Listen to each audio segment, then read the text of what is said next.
We never really talk about the costs involved when selling your house. And today that's what I want to talk about. So hello everybody, I hope you're all well.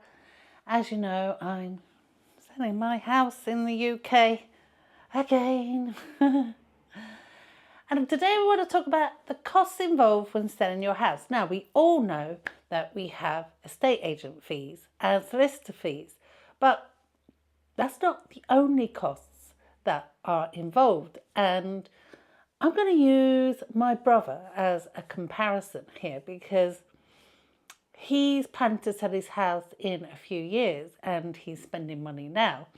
And it's quite interesting the different approaches people take. And before I get into my video, I need to do a shout out to a couple of people who sent me a super thanks. So thank you very much to JKG and to Sharon. Really appreciate it. Now that money is going into my travel pot for when I'm full-time traveling, and that will help me do a trip or something. So thank you very much. I really appreciated it. You don't have to send me a super thanks or anything. I don't expect it from anyone, but it's really, really lovely that you did. Thank you very, very much. Now back to the video.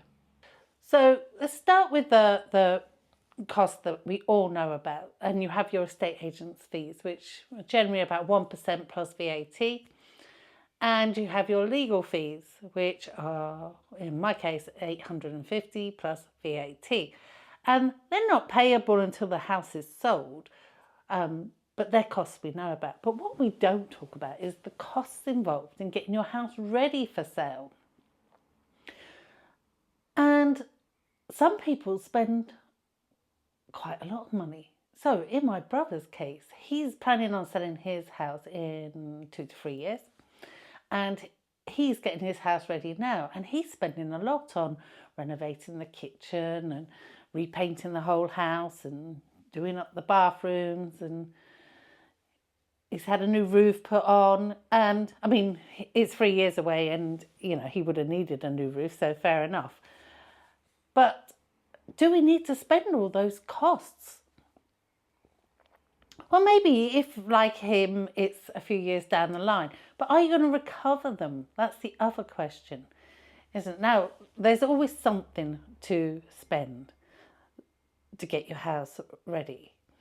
There's going to be something that you need to do, like perhaps you need to fix something. Now, I always think that if something needs fixing, get that fixed before you put it on the market. So that's a cost you have to bear in mind. But are you going to put in a new kitchen? Are you going to put in a new bathroom? Are you going to get your money back? There really is something you need to talk to your agent about, because going to and spending thousands of pounds on new bathrooms and kitchens when you're not going to recover that money, and it may not even be to the taste of buyers who, you know, will come in and the price will reflect the fact that they may need a new kitchen or a new bathroom. You know, they can then have what they want, and to some buyers that would appeal to them. So I always think you should talk to your agent before you go and take on any of these big jobs, especially if it is reflected in the price that you might not have the most modern kitchen or bathroom. When I bought this property, I had a really old-fashioned bathroom, but I knew that when I bought it. And, you know, that again, it was reflected in the price. And so as a buyer, I budgeted what the new bathroom was going to cost me. And that's what buyers do. When they make an offer, they've taken into account how much they're going to have to spend to put right things that they want to put right. And so, you know, it's a tricky one, isn't it? Because obviously if it's got a really nice bathroom and a really nice kitchen, it's going to get more people through the door. But the price is going to be higher as well. And not everybody wants that high price. There are certainly a lot of people that want to be able to make the home their own. So it's certainly something to consider. Like, do you really need new carpets? Do you really need to spend all this money? You're probably not going to get a lot of it back. So in my case, I did speak with my agent about things that needed doing, and he was very much like, oh, you're not going to get your money back for these things. So, you know, I mean, there's nothing wrong with my house, thank goodness. and there was like a few things to touch up and clean up. But in the main, my money has gone on staging the house better. I have dark flooring, so we've put white rugs down. I had dark furniture, so we've put new covers on. We put new curtains up at the window, and these things have cost money. Money I didn't really want to spend, but I spent because I want the house to look good in the photos and get people through the door and hopefully appeal to more people. So I would say I've spent,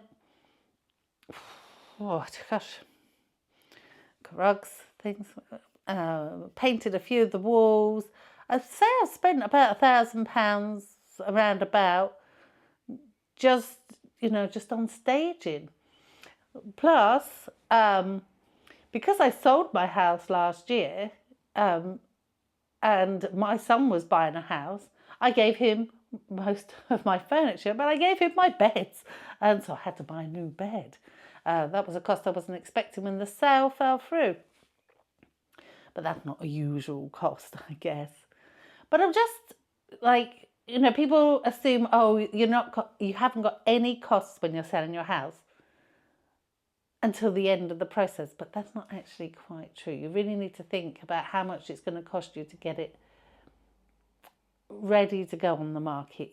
Are there things that need fixing that, if you've got a leaky roof or, I don't know, broken down boiler or something, you're going to have to pay that to get it in a saleable condition. I was lucky, it's in a saleable condition. It's just cosmetic things that really needed doing. And actually, I think that's the same in my brother's house, but he's still spending a lot more money than I did. But it is always worth talking to your agent and seeing what they think. Anyway, thanks for watching. Just be wary, it's not just the estate agent fees. Thanks for watching, take care, see you soon, bye.